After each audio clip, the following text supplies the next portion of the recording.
नमस्ते स्टूडेंट्स। आइए आज हम बहुत ही शानदार चैप्टर की चर्चा करते हैं। बहुत ही अच्छा चैप्टर है और चैप्टर का नाम है सदिश वेक्टर। हम आज वेक्टर के बारे में विस्तार से पढ़ेंगे, इसके गुणधर्म के बारे में विस्तार से पढ़ेंगे और मैं आप सबसे रिक्वेस्ट करूंगा कि ये एक बहुत ही शानदार चैप्टर है, बहुत ही अच्छा और बहुत अच्छे वेटेज का चैप्टर है, तो इसको ढंग से पढ़ें, ढंग से तैयार करें, क्योंकि इस पर ही बेस्ड है नेक्स्ट चैप्टर। यानी जो चैप्टर हमारा 14 होगा वो 13 पे बेस्ड होगा।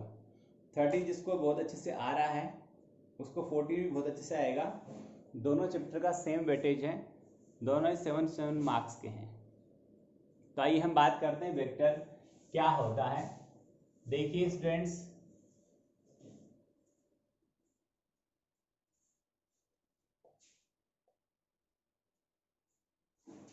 मैंने एक रेखा खींची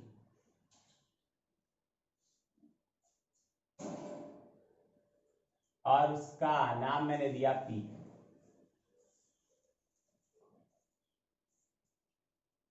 एक रेखा जो होती है वो दोनों दिशाओं में अनंत तक गतिमान होती है। तो एक रेखा के अंदर देखा जाए तो दिशा तो होती है। तो यहां देखिए, जो रेखा PQ है उसमें दिशा है, एक रेखा में दिशा होती है, एक दिष्ट रेखा है। अब अपन यदि इस रेखा पर कोई दो बिंदु लेते हैं, जैसे मैंने यहां एक बिंदु लिया A, यहां बिंदु लिया B। मैं A से A को प्रारंभिक बिंदु नाम देता हूं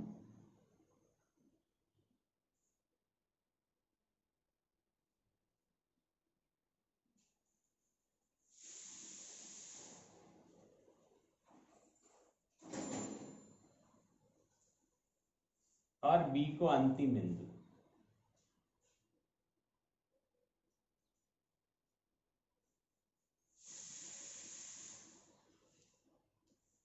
और इसकी दिशा यदि A से B की ओर होती है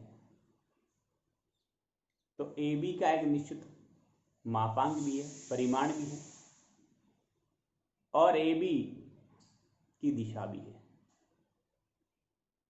तो इसे हम एक दिष्ट रेखाखंड कहते हैं।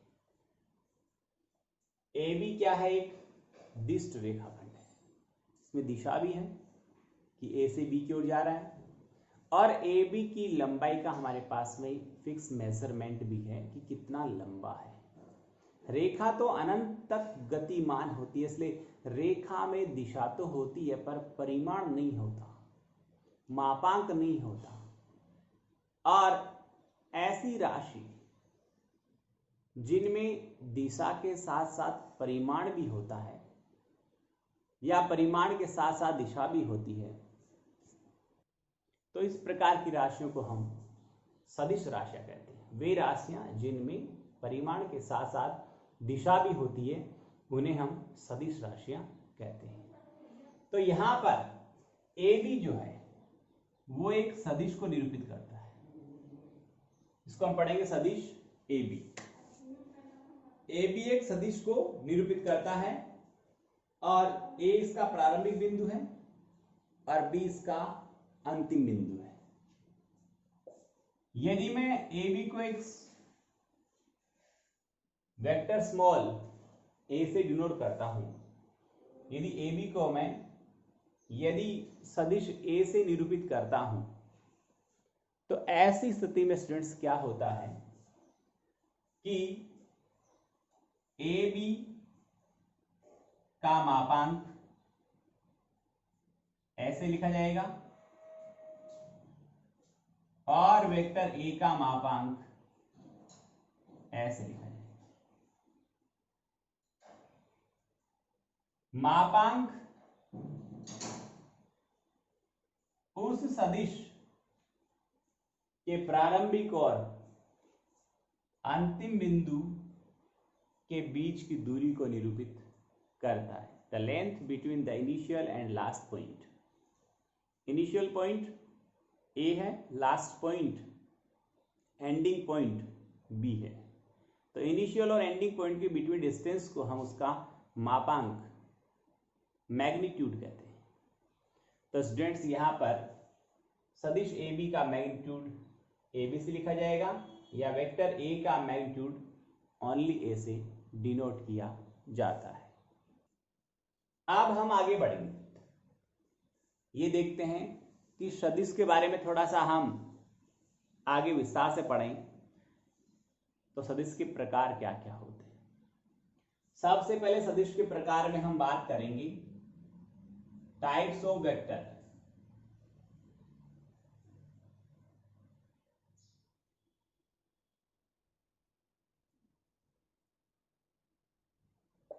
टाइप्स ऑफ वेक्टर की बात करते हैं स्टूडेंट्स, तो सबसे पहला नाम आता है शून्य सदिश।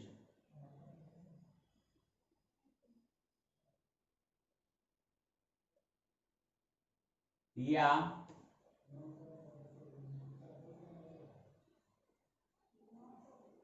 Null vector. शून्य सदिश या नल वेक्टर। तो इसकी डेफिनेशन ये होती है, हालांकि बुक में सब पढ़ा, मैं एक्सप्लेन कर रहा हूं आपको। ऐसा सदिश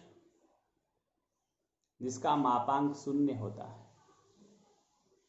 अर्थात ऐसा सदिश जिसका प्रारंभिक और अंतिम बिंदु एक ही होता है।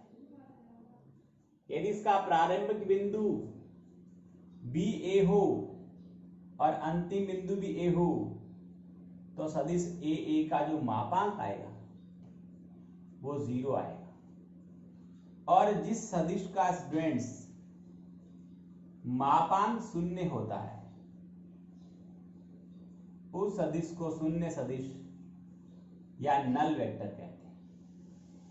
ऐसे सदिश यानी यहां से प्रारंभ हुआ और यही खत्म हो गया तो मापांक क्या आएगा? 0 आएगा। डिस्प्लेसमेंट क्या हो गया? इसका 0 हो गया। तो इसका जो परिमाण है वो शून्य हो जाता है। ऐसी स्थिति में इस प्रकार के सदिश को हम शून्य सदिश कहते हैं, नल वेक्टर कहते हैं। दूसरे की बात करते हैं हम, तो वो है हमारा इकाई सदिश या मात्रक सदिश। दूसरा नाम आता है इकाई सदिश या फिर मात्रक सदिश।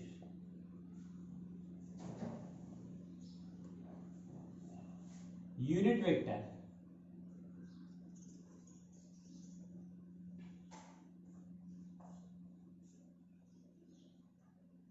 या आइडेंटिटी वेक्टर भी बोलते हैं।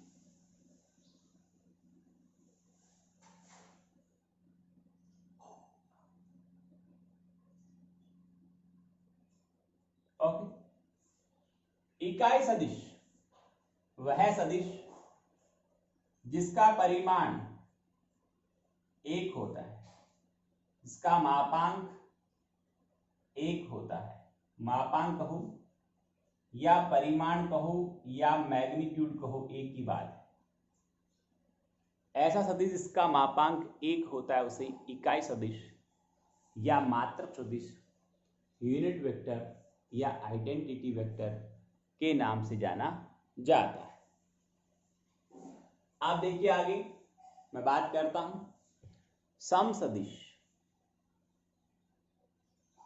एक तो होता है सम सदिश और एक होता है समान या तुल्य सदिश। स्टूडेंट, सम सदिश वो होता है जिनकी दिशा समान हो,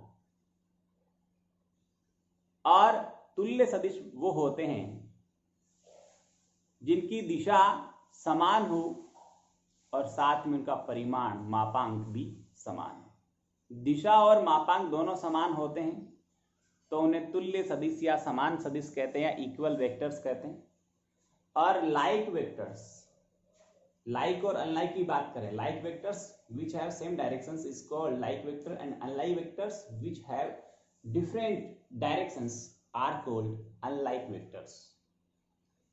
तो सम सदिशों में उनकी दिशा समान होती है, तुल्य और समान सदिश उनमें दिशा के साथ साथ उनका मापांक भी समान होता है।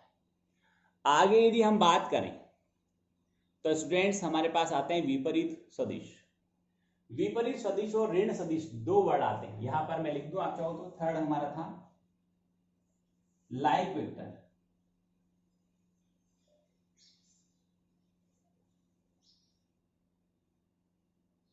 ओके, और फोर्थ था इक्वल वेक्टर। फिफ्थ जो आ रहा है वो है विपरीत सदिश, अनलाइक वेक्टर, जिसको मैंने डिफाइन कर दिया।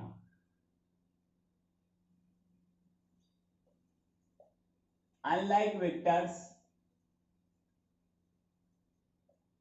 जिनकी दिशा विपरीत होती है। एक वेक्टर है, इसकी दिशा इधर है, दूसरे की दिशा इधर है, दिशा विपरीत है। परिमाण की बात नहीं कर रहा मैं, मापांक की बात नहीं कर रहा कि समान है या असमान है, दिशा विपरीत है, इतना सा हमें ध्यान में होता तो उन्हें विपरीत सदिश कहते हैं। और जो अब आया हमारे पास में ऋण सदिश, ऐसे समान मापांक के सदिश जिनकी दिशा विपरीत होती है उन्हें ऋण सदिश कहते हैं। फॉर एग्जाम्पल जरा देखिए, यदि ए बी मेरे पास एक सदिश है, ए इनिशियल पॉइंट है, बी इसका एंडिंग पॉइंट है, तो ए भी एक सदिश है, तो इसका ऋण सदिश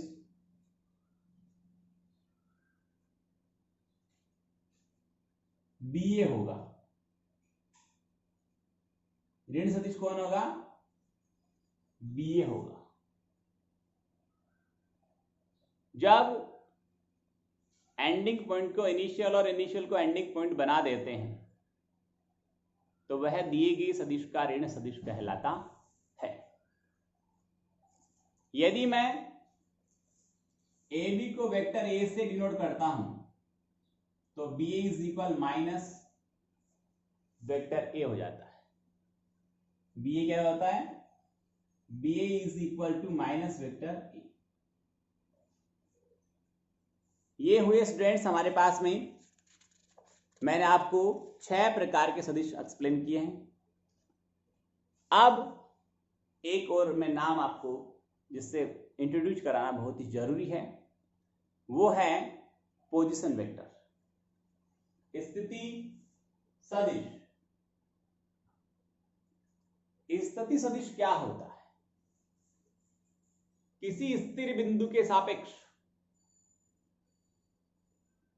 त्रिविमीय ज्यामिति में स्थित किसी बिंदु की पोजीशन क्या है, स्थिति क्या है,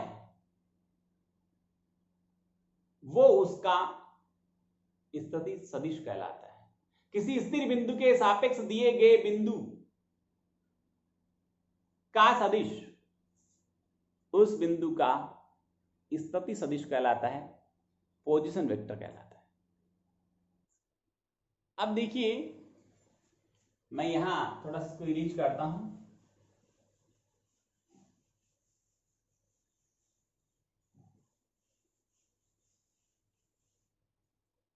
मूल बिंदु O के सापेक्ष एक बिंदु P का जो सदिश होता है वो एक अद्वितीय सदिश होता है। क्या होता है? अद्वितीय सदिश होता है। ये एक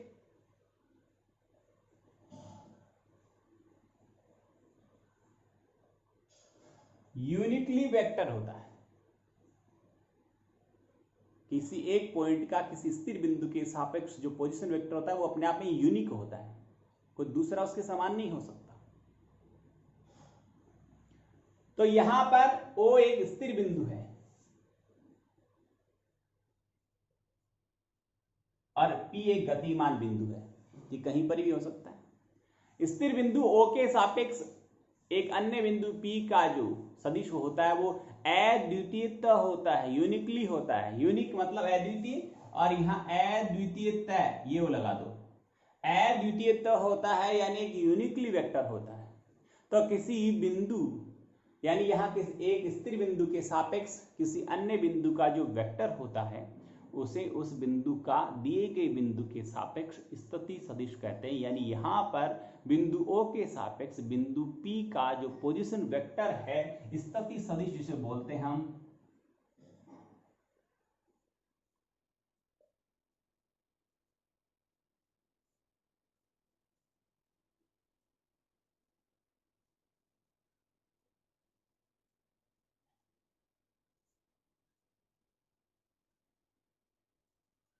पोजीशन वेक्टर से बोलते हैं हम, वो OP कहलाता है। समझ में आ गई? बिंदु O के सापेक्ष बिंदु P का स्थिति सदिश OP है। यदि आप P की जगह कोई बिंदु R होता तो O के सापेक्ष बिंदु R का जो पोजीशन वेक्टर है OR कहलाता है। किसी भी बिंदु का, बिंदु A है तो बिंदु A का स्थिर बिंदु O के सापेक्ष पोजीशन वेक्टर OA कहलाता है। जो स्थिर बिंदु है उसका नाम पहले आएगा, और जिस बिंदु का उसके सापेक्ष आपको पोजीशन वेक्टर चाहिए उसका नाम बाद में आता है। ये बात हुई हमारे स्थिति सदिश या पोजीशन वेक्टर की। स्टूडेंट्स आगे देखिए, मैं आज चर्चा करने वाला हूं दो सदिशों के योगफल की। दो सदिशों का योगफल दो विधियों से ज्ञात करते हैं। फर्स्ट है दो सदिशों के योगफल का त्रिभुज नियम, और दूसरा है दो सदिशों के योगफल का समांतर चतुर्भुज नियम या ओनली चतुर्भुज नियम। तो फर्स्ट जो है वो स्टूडेंट्स वो है ट्रायंगल लॉ ऑफ एडिशन, त्रिभुज योगफल का त्रिभुज नियम। हम यहां पढ़ेंगे, आज का टॉपिक है एडिशन ऑफ टू वेक्टर्स, और मोर देन टू भी हो सकता है,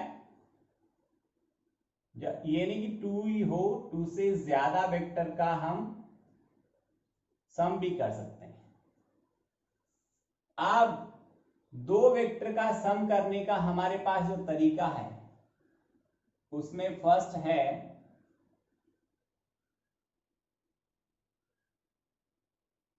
ट्रायंगल लॉ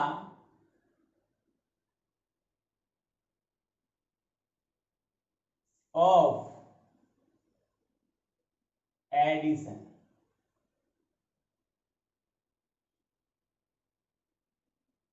ओके, यानी योगफल का त्रिभुज नियम। यदि हमारे पास दो सदिश हैं, एक AB है और दूसरा CD है, एक सदिश AB है और दूसरा सदिश CD है, तो इनके योगफल के लिए मैं एक बिंदु स्थिर लेता हूं जिसको O नाम देता हूं, और OE एक सदिश खींचता हूं। ये OE सदिश की दिशा AB के समान है, यानी ये AB के समांतर है, और OE का जो मापांक है, परिमाण है, लंबाई है, वो भी AB के बराबर है। समझ में आ गई? ऐसे ही मैं E से एक EF सदिश लेता हूं जो CD के समांतर है, और EF की लंबाई CD के बराबर है। जब मैंने कहा कि OE AB के समांतर और मापांक में बराबर है, इट मीन्स ये दोनों तुल्य सदिश हो गए, कौन? AB और OE। वैसे ही मैंने कहा कि ई एफ है वो सी डी के समांतर और मापांक में बराबर है, तो सी डी और ई एफ दोनों क्या हो गई, तुल्य सदिश हो गई। तो हमें ओई और ई एफ को जोड़ूंगा, सम करूंगा, एडिशन करूंगा, तो इनका जो रिजल्ट आएगा वो रिजल्ट ए बी और सी डी के सम को, एडिशन को डिनोट करेगा। तो यहां देखिए ये जो ओ एफ है वो वेक्टर ए और वेक्टर बी को डिनोट करता है। मैंने वेक्टर ए किसको कहा है, जो ए बी है वो वेक्टर ए से डिनोट है और सी डी है वो वेक्टर बी से डिनोट है। तो vector A plus vector B को कौन डिनोट कर रहा है, ओ एफ डिनोट कर रहा है। भाषा में सुनिए, भाषा में सुनिएगा आप कि यदि ओ ई व ई एफ एक त्रिभुज की दो भुजाएं हैं, दो आसन्न भुजाएं हैं, तो उनकी विपरीत दिशा में तीसरी जो भुजा है वह उन दोनों दी गई भुजाओं के योग को निरूपित करती है। अब हम पढ़ेंगे दूसरा नियम, और वो है चतुर्भुज नियम। समांतर चतुर्भुज नियम भी उसको बोलते हैं हम। चतुर्भुज नियम में क्या है स्टूडेंट, जरा देखिए कि यहां पर यदि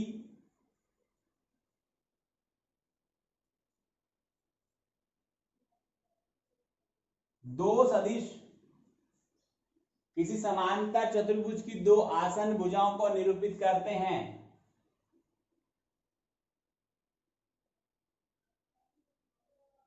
तो उसका विकर्ण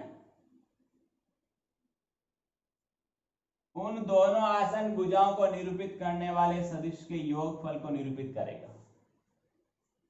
फॉर एग्जाम्पल देखिए, ये ओ ए एक सदिश है और ओ बी एक सदिश है। इसको वेक्टर ए से लिखता हूं, इसको वेक्टर बी से लिखता हूं। अब मैं बिंदु ए से एक सदिश और खींचता हूं, जिसको मैंने ए सी नाम दिया है। ये ए सी है सदिश, ये अपने ए ओ बी सदिश के समांतर है और मापांक में बराबर है। ऐसे ही मैं एक सदिश खींचता हूं बी सी, जो हमारे सदिश ओ ए के समांतर भी है और मापांक में बराबर है। ये वेक्टर ए से डिनोट है, तो ये भी वेक्टर ए से डिनोट होगा। ये वेक्टर बी से डिनोट है, तो ये भी वेक्टर बी से डिनोट होगा। अब आप आगे देखिए, मैं उसी बिंदु से एक विकर्ण खींचता हूं जिस बिंदु से वो दोनों सदिश आरंभ हुए हैं। कौन से, ओ ए और ओ बी। तो यहां पर जो विकर्ण ए सी है वो सदिश ए और बी के योग को निरूपित करता है।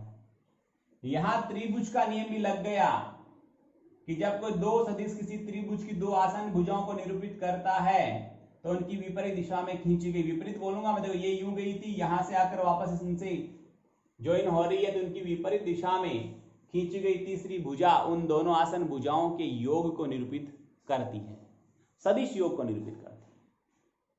और चतुर्भुज में किसी एक बिंदु से निकलने वाली दो सदिश यदि किसी समांतर चतुर्भुज की दो आसन्न भुजाओं को निरूपित करती है, तो उसी बिंदु से निकलने वाला विकर्ण उन दोनों सदिशों के योगफल को निरूपित करेगा। स्टूडेंट, आज की क्लास में इतना ही। उम्मीद करता हूं समझ में आया होगा। ढंग से इसको देखें, समझें, पढ़ें। किताब में से जो भी पोर्शन है उसको ढंग से पढ़ के आना, समझना, होमवर्क जरूर करना और होमवर्क सबमिट भी करना। बहुत बहुत धन्यवाद।